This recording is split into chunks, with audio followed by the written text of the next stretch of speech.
जय हिंद। स्वागत है आपको जीएस ग्लोबल स्टडी में। आज जो हमारा आज का सेशन होगा वो क्लास 9th का एसएसटी में जो जलवायु का सेकंड लेक्चर है वो है। जो कल हम लोगों ने जहाँ तक जलवायु पढ़ा था उसके आगे आज कंटिन्यू करेंगे। तो जलवायु किसे कहते हैं और जलवायु कैसे काम करती है, यानी हवाएं किस प्रकार से बहती हैं, ये हवाओं का जो खेल था वो हम लोगों ने कल देख लिया था कि ये हवाएं किस दिशा में, यानी हवाएं कैसे चलती हैं, यानी हमको जो हवाएं लगती हैं वो किस प्रकार से बहती हैं। वो पहले लेक्चर में हो गया था। अगर पहला लेक्चर नहीं देखा है तो उसको जाके देख लीजिए, क्योंकि जो आज यहाँ पर पढ़ाने वाले हैं ये पूरा का पूरा उसी पर बेस होगा।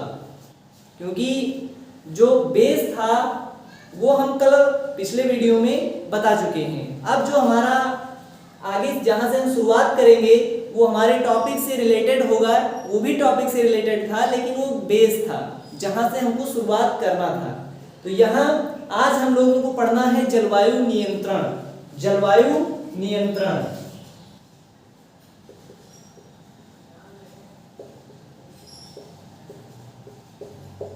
जलवायु नियंत्रण। तो जलवायु नियंत्रण कैसे होता है? अगर किसी स्थान पर पहले तो देखेंगे जलवायु नियंत्रण, उसके बाद देखेंगे कि भारत की जलवायु को नियंत्रण करने वाले कौन कौन से कारक हैं। तो सबसे पहले हम देखेंगे पूरी जलवायु को, यानी कहीं की भी जलवायु हो, पूरी वर्ल्ड की जलवायु, पूरी दुनिया की जलवायु, जो किन आधार पे इसका नियंत्रण किया जाता है। जो जलवायु पे नियंत्रण है किसी भी स्थान की, किसी भी देश की जो भी जलवायु का निर्धारण किया जाता है वो सब के सब केवल और केवल 6 चीजों पे डिपेंड होता है। उन 6 चीजों को हम आज पढ़ेंगे कि किसी भी स्थान की जलवायु को निर्धारण करने में केवल 6 तत्व प्रभावी होते हैं। वो 6 तत्व हैं। सबसे पहला है अक्षांश, यानी जलवायु नियंत्रण करने में, किसी भी स्थान की जलवायु का निर्धारण करने में, नियंत्रण करने में, वहां की जलवायु किस प्रकार की जलवायु है, ये सब के सब डिपेंड करता है केवल 6 तत्व, जिसमें से पहला है अक्षांश, दूसरा है तुंगता। तुंगता क्या है? तो ये तुंगता ऊंचाई को बोलते हैं। ठीक, तुंगता किसको बोलते हैं? ऊंचाई को। तो ऊंचाई, जैसे यहाँ कभी कभी एग्जाम में क्या होता है कि ऊंचाई ना देकर तुंगता दिया जाता है। तो ये सब थोड़ी कठिन चीजें हैं जो कभी कभी एग्जाम में पूछा जा सकता है कि तुंगता। तो ये तुंगता जो है ये ऊंचाई को ही यहाँ पर भूगोल में तुंगता बोलते हैं। उसके बाद में वायु दाब, वायु दाब एवं पवन तंत्र।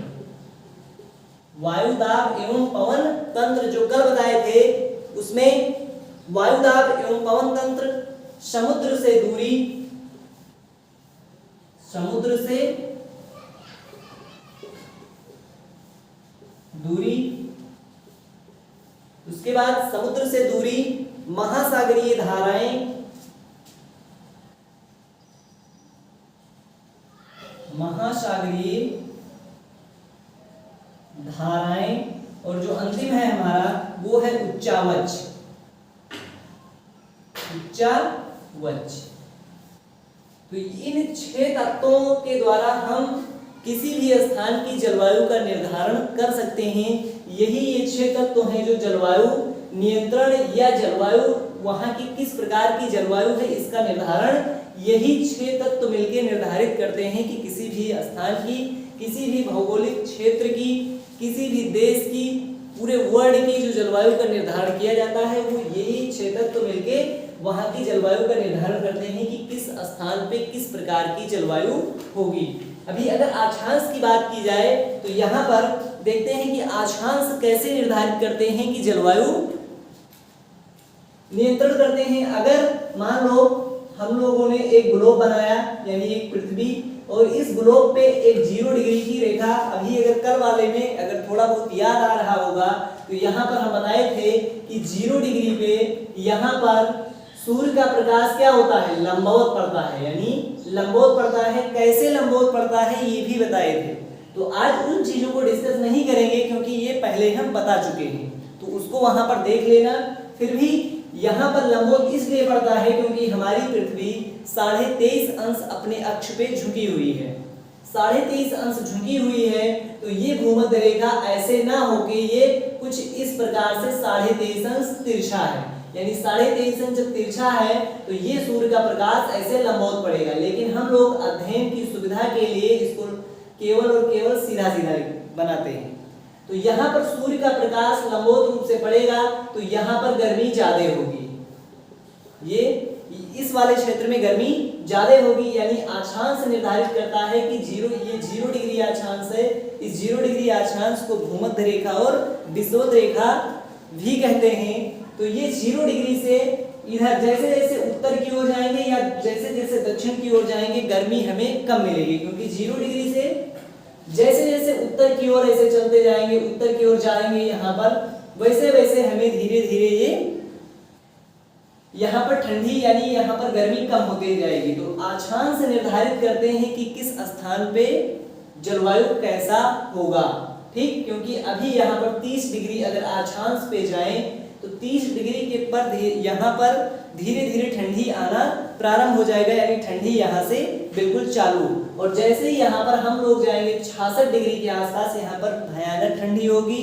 और जैसे ही 66 के थोड़ा आगे जाएंगे वहां पर बहुत ज्यादा ठंडी होगी। 6 महीने के दिन 6 महीने की रात होगी। अगर यहाँ 6 महीने का दिन हुआ तो 6 महीने की रात होगी। यानी अक्षांश निर्धारित करता है कि किसी स्थान पर वहां की जलवायु कैसी है। कौन सा अक्षांश? 0 डिग्री ये निर्धारित करेगा कि यहाँ पर गर्मी ज्यादा है, 66.5 डिग्री ये निर्धारित करेगा कि यहाँ पर ठंडी ज्यादा है, और यहाँ पर 23.5 अंश यानी कर्क रेखा मकर रेखा ये निर्धारित करेगा कि यहाँ पर समान रूप से ठंडी और समान रूप से गर्मी दोनों होता है, ठीक। इसके आगे देखते हैं हम तुंगता यानी ऊंचाई। ऊंचाई भी निर्धारित करता है कि वहां की जलवायु किस प्रकार से है। अगर कोई क्षेत्र, अगर भारत में बात की जाए तो अभी ऊंचाई के आधार पे भारत में जो आधार यहाँ पर है वही आधार भारत में भी लागू करेंगे। तो इन चीजों को, जो चीजें यहाँ हैं वही चीजें अभी यहाँ केवल लिख देंगे भारत की जलवायु को नियंत्रण करने वाले कारक। तो इन कारकों को यहाँ पर आराम से समझो, यही से मिलता जुलता कारक भारत भी है। अगर यहाँ तुंगता की बात की जाए ऊंचाई की, तो ऊंचाई वाले क्षेत्र में देखते हैं कि अगर भारत में जो भारत की यहाँ पर पर्वतों की औसत ऊंचाई है ये लगभग 600 मीटर यानी 6000 मीटर के आसपास है। भारत के जो औसत पर्वतों की ऊंचाई है ये 6000 मीटर के आसपास है। तो इन 6000 मीटर यानी अभी इसको दोबारा से देखेंगे, अभी यहाँ पर इसको छोड़ देंगे, इसको भारत के फेवर में पढ़ेंगे ऊंचाई। वायुदाब एवं पवन तंत्र, तो वायुदाब यानी वायुदाब यहाँ पर निर्धारित करते हैं कि किस प्रकार से यहाँ की जलवायु होगा। वायुदाब इसको कल भी बताए थे, आज भी बता रहे हैं कि पवनें किस प्रकार से चलती हैं। ये low pressure to high pressure यानी कम दाब से ये अधिक दाब से कम दाब की ओर, कम दाब से अधिक दाब की ओर, यानी ऐसे ये पवनें चलती रहती हैं। यानी अगर इनका वेग ज्यादा होगा तो दाब कम होगा, दाब ज्यादा होगा तो वेग कम होगा। तो इसी प्रकार से ये पवनें यहां से भाग के ऊपर जाती हैं, ठीक। तो इसको बहुत पूरा का पूरा इस वाले टॉपिक के लिए तो पूरा का पूरा वीडियो ही बना है। तो इसको जलवायु एक ऐसा सब्जेक्ट है, बीच से पढ़ेंगे कभी नहीं समझ में आएगा, क्योंकि ये एक दूसरे से रिलेटेड है। ये ऐसे नहीं कि जलवायु यहाँ थोड़ा पढ़ लिए बस हमारा मेन यही है, मेन नहीं। जलवायु जो भी जलवायु को केवल अकेले नहीं पढ़ सकते, जलवायु सबसे रिलेटेड होता है। जो भी तत्व हैं इन तत्वों में से अगर किसी एक को भी छोड़ दिए तो जलवायु नहीं समझ में आएगा। तो जो वायुदाब एवं पवन तंत्र हैं ये भी निर्धारित करते हैं कि किसी स्थान की जलवायु किस प्रकार होगी। समुद्र से दूरी भी ये निर्धारित करता है कि कि वहां की जलवायु कैसे होगी। जैसे मान लेते हैं हम कि यहाँ पर ठीक कोई देश है, अपना ही देश है भारत, और इसके अगल बगल में क्या है, समुद्र हैं। ये सारे के सारे समुद्र हैं, इधर अरब सागर, बंगाल की खाड़ी, हिंद महासागर। तो इधर अगर समुद्र है तो ये निर्धारित करेगा कि यहाँ की जलवायु क्या हो, तो हम अगर भारत में ही बात करें तो ये समुद्र तटीय मैदान जो है, ये समुद्र तटीय क्षेत्र, यहाँ पर गर्मी में बहुत अधिक गर्मी नहीं होगी, ठंडी में बहुत अधिक ठंडी नहीं होगी। इसका कारण क्या है? उसका कारण ये है कि पानी की प्रवृत्ति तो होती है कि वो ना तो जल्दी ठंडी होती है और ना ही जल्दी गर्म होती है। तो ठंडी में ये जब तक ठंड होगा, जब तक ठंडी का मौसम चला जाएगा, यानी उसकी जलवायु बदल जाएगी, ठंडी की ऋतु परिवर्तन हो जाएगी, तब तक ये गर्म होगा गर्मी में, तब तक इसकी ऋतु बदल जाएगी, ग्रीष्म ऋतु खत्म हो जाएगा। तो इसीलिए जो भी समुद्र से सटे हुए क्षेत्र हैं वहां पर ठंडी में ना तो ज्यादा ठंडी होती है, ना तो गर्मी में ज्यादा गर्मी होती है। तो उसका कारण यही है कि पानी की प्रवृत्ति होती है कि वो ना तो जल्दी ठंडी होती है, ना तो जल्दी गर्म होती है। क्योंकि अगर ये ठंडा हो गया तब तो शहर अगर ठंडा हो गया तो ये अपने संपर्क के पूरे धरातल को ठंडा कर देगा, लेकिन ठंडी चाहे जितना बढ़े ये वाला पानी ठंडी नहीं होगा। तो यहाँ पर कितना भी वो हो, ये अपना सामान्य तापमान बनाए रखेगा, तो यहाँ पर ना तो ठंडी होगी ना तो गर्मी होगी। उसके बाद महासागरीय धाराएं, अगर हम लोग समुद्र में बात करें तो समुद्र में बहुत सारी धाराएं बहती हैं।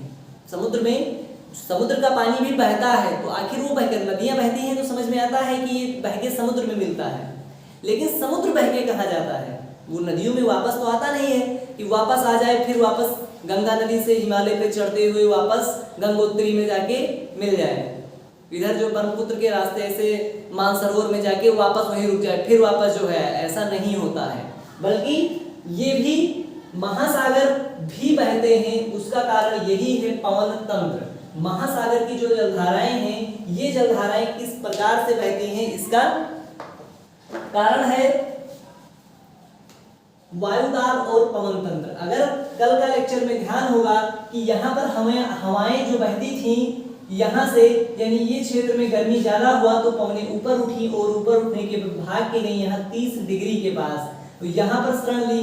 अब यहाँ पर भी ज्यादा भीड़ हो गया, ये क्षेत्र हो गया खाली। अगर ये क्षेत्र खाली हो गया तो पवनें फिर वहां से भागी यहाँ पर, यहाँ की ओर, और यहाँ पर फिर भागी, तो इसके बीच में हमें हवा लगा, यानी हवाएं जब भगती हैं तो हमें आराम से महसूस हुआ कि हवाएं चल रही हैं। अच्छा, जब ये हवा चला तो स्थलीय भाग पे भी हवा चला, और क्योंकि यहाँ पर कोई जरूरी नहीं कि यहाँ पर पूरे की पूरी मिट्टी ही हो पृथ्वी पर, केवल 29% भाग पर ही केवल भूमि है, बाकी हमारी पृथ्वी पर 71% भाग पे तो जल है। तो यहाँ से जब पवनें भागती हैं तो ये जो जल है ये भी भगेगा।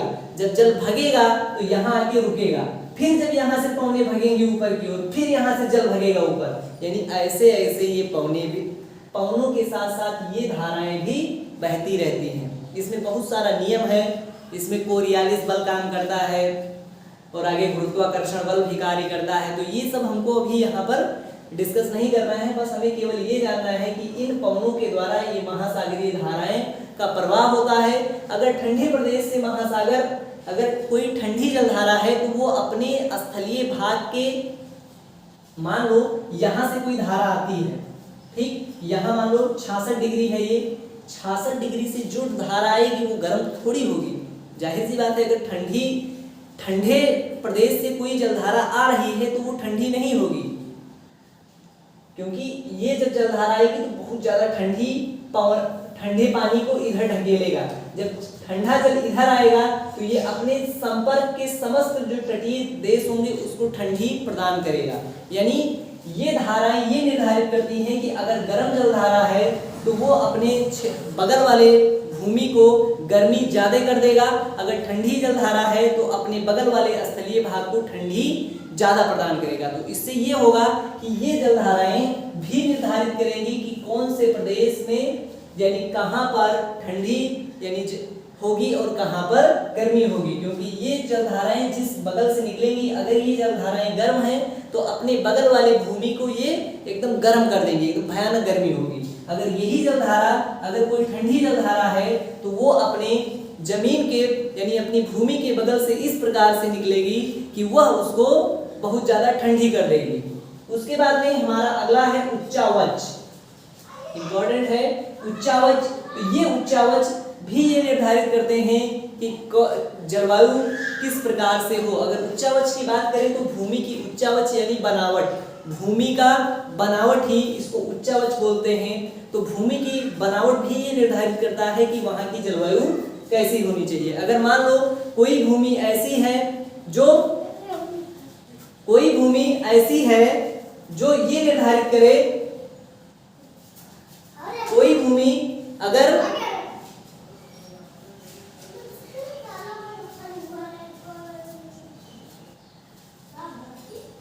भूमि का ढाल या भूमि की बनावट भी ये डिसाइड करता है कि उच्चावच कैसा है। जैसे भूमि की बनावट या उच्चावच, अगर कोई मान लो भूमि अगर ये ढाल वाली भूमि है, पर्वतीय क्षेत्र की भूमि है, ये कोई पर्वत है, तो यहाँ की जो भूमि होगी यहाँ पर वर्षा ज्यादा होगी, क्योंकि ये वाला क्षेत्र आएंगी हमारे यहाँ से टकराएंगी और फिर यहाँ पर बारिश ज्यादा होगा।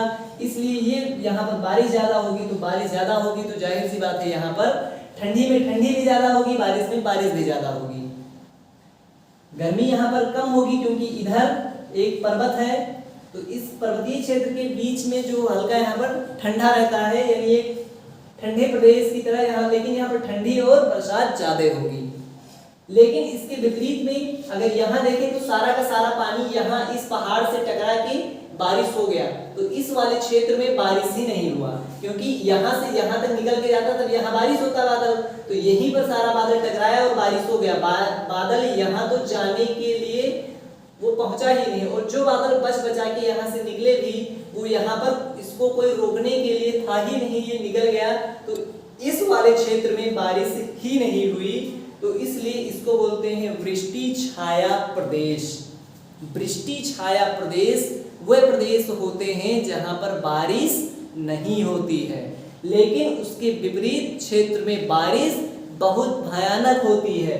तो इसके विपरीत क्षेत्र में देखो यहाँ पर बारिश बहुत भयानक होती है, लेकिन उसी के जस्ट विपरीत यहाँ पर बारिश नहीं होती, बल्कि यहाँ पर सूखा पड़ जाता है। और यही बात करें अगर भारत में, तो भारत में भी कई जगह पर वृष्टि छाया प्रदेश बनते हैं जहां पर सूखा पड़ जाता है।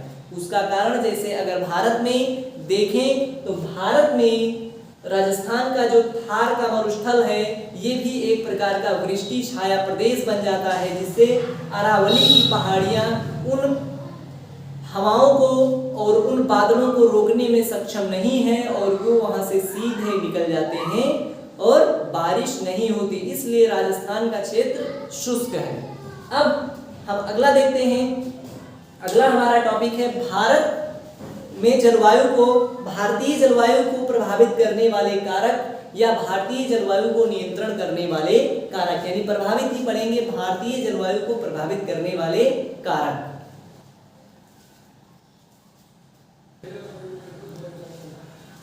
देखते हैं अब कि भारत की जलवायु को प्रभावित करने वाले कारक। तो भारत की जलवायु को प्रभावित करने वाले कारक देखते हैं।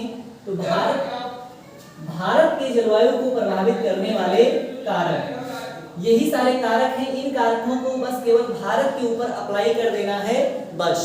तो भारत की जलवायु को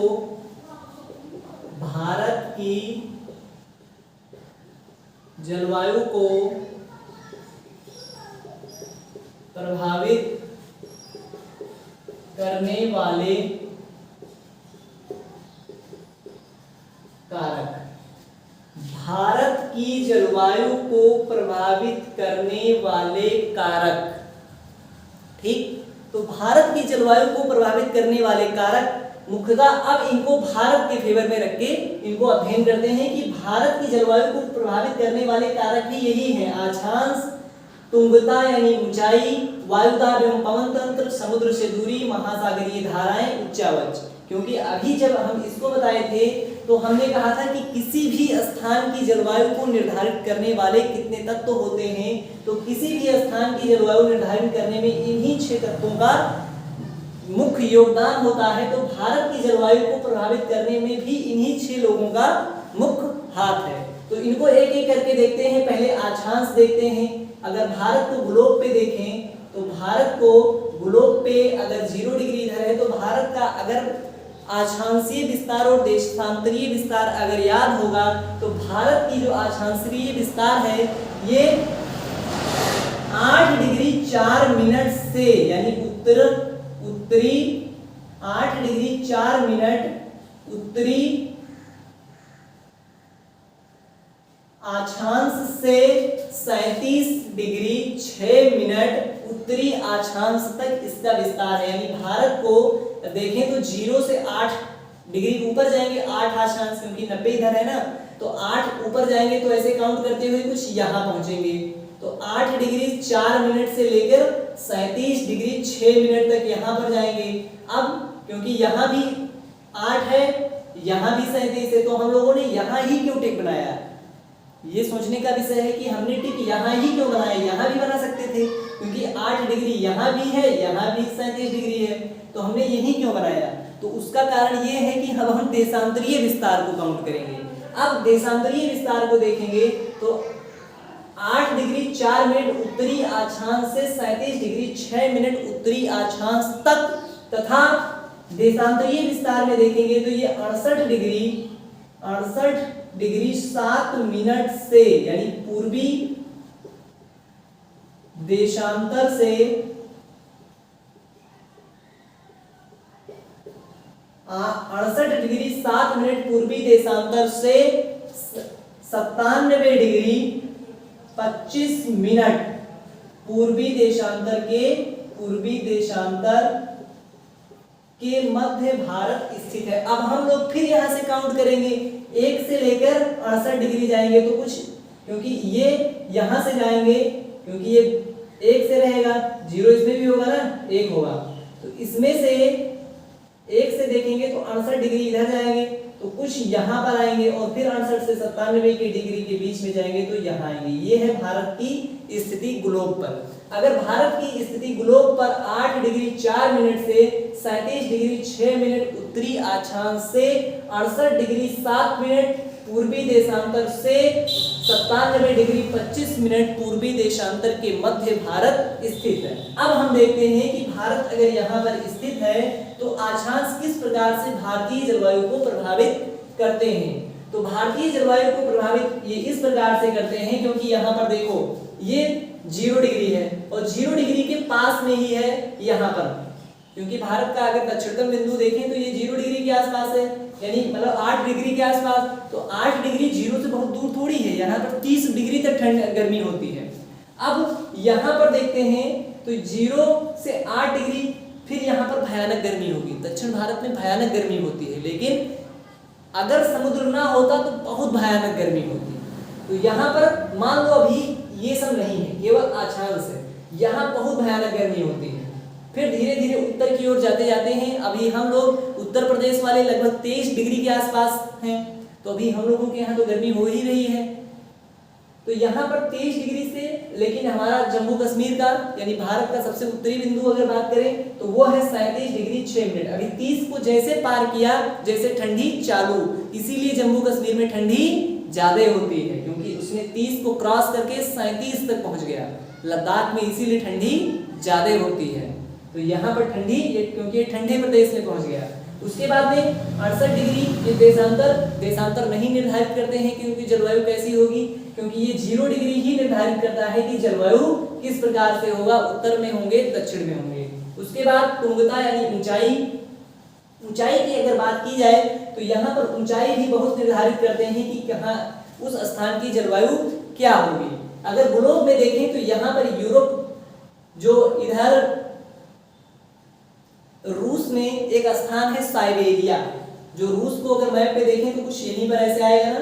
तो रूस को देखेंगे तो रूस में साइबेरिया नामक स्थान है, यहाँ पर जो दुनिया में सबसे ज्यादा ठंडी होती है। साइबेरिया में -57 डिग्री सेल्सियस तापमान रहता है ठंडी के दिनों में, और साइबेरिया से आने वाली ठंडी हवाएं इधर भारत में बहुत ज्यादा ठंडी कर देती है। लेकिन हमारी जो तुंगता है, ऊंचाई यहाँ पर हमारी हिमालय, ये हिमालय यहाँ से साइबेरिया से आने वाली ठंडी हवाओं को रोकता है, क्योंकि हिमालय की औसत ऊंचाई है 6000 मीटर। तो इसलिए हम लोग यहाँ पर उष्णकटिबंधीय क्षेत्र में निवास करते हैं।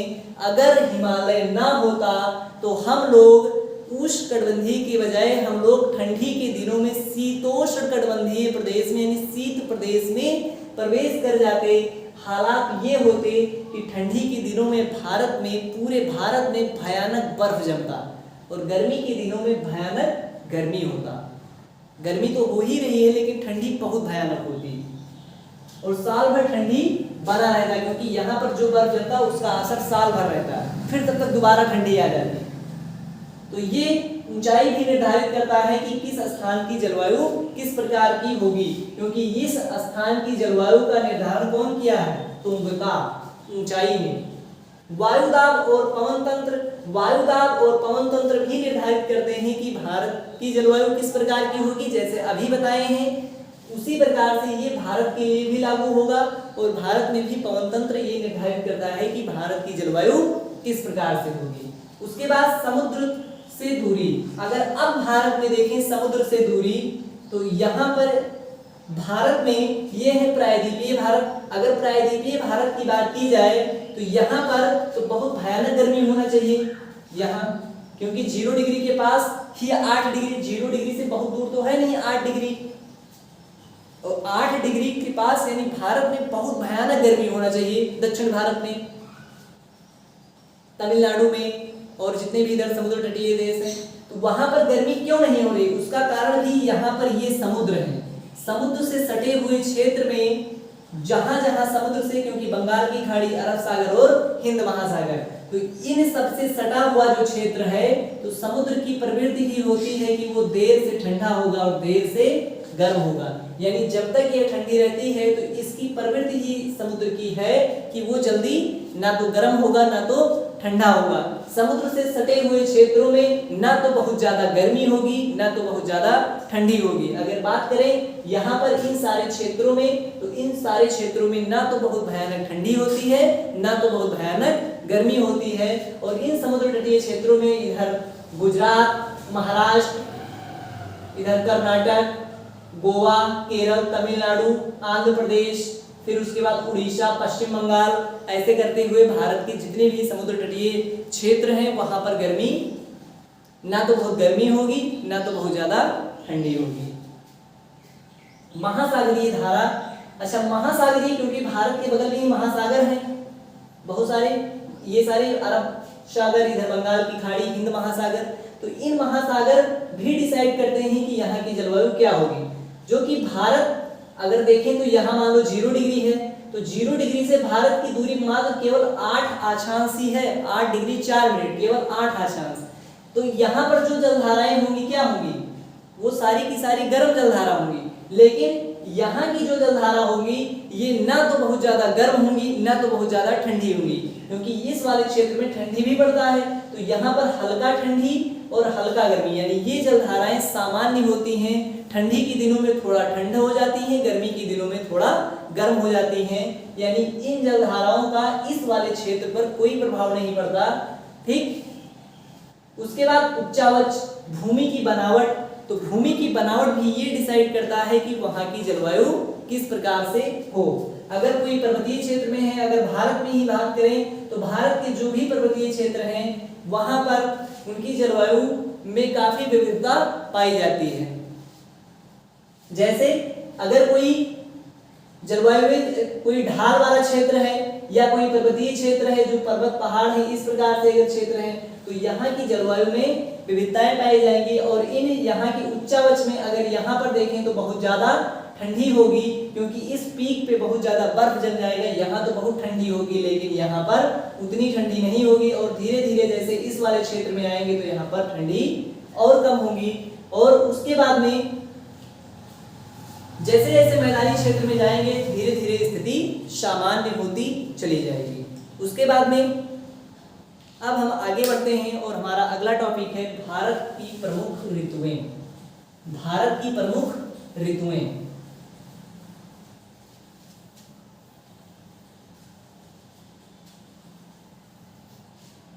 भारत की प्रमुख ऋतुएं, तो भारत में मुख्यतः 3 प्रकार की ऋतु पाई जाती है। कौन कौन सी? शीत ऋतु, ग्रीष्म ऋतु और वर्षा ऋतु। भारत में 3 प्रकार की ऋतु पाई जाती है। शीत ऋतु, तो शीत ऋतु का प्रारंभ कब होता है? तो शीत ऋतु का प्रारंभ, इसको क्योंकि 3 प्रकार की ऋतुएं हैं तो इन 3 ऋतुओं को 12 महीनों में डिवाइड करते हैं। तो एक ऋतु की अवधि होगी 4 महीने, क्योंकि 4 महीने 4 महीने 4 महीने, तो 4 महीने 4 8 महीने और 4 12 महीने। तो इन 4 महीने की इन तीनों ऋतुएं होती हैं। 4 महीने गर्मी ठंडी होगी, 4 महीने गर्मी होगी, 4 महीने वर्षा होगा। ठीक, तो अब हम लोग नेक्स्ट वीडियो में पढ़ेंगे। नेक्स्ट क्लास में हमारा भारत की ऋतुएं और यहाँ पर मानसून, भारतीय मानसून को पढ़ना है और भारतीय ऋतु को, जो हम नेक्स्ट आगे की क्लास में पढ़ेंगे। तब तक आप लोग देखते रहिए इस क्लास को, नोट्स बनाते रहिए। फिर मिलेंगे नेक्स्ट क्लास में। जय हिंद।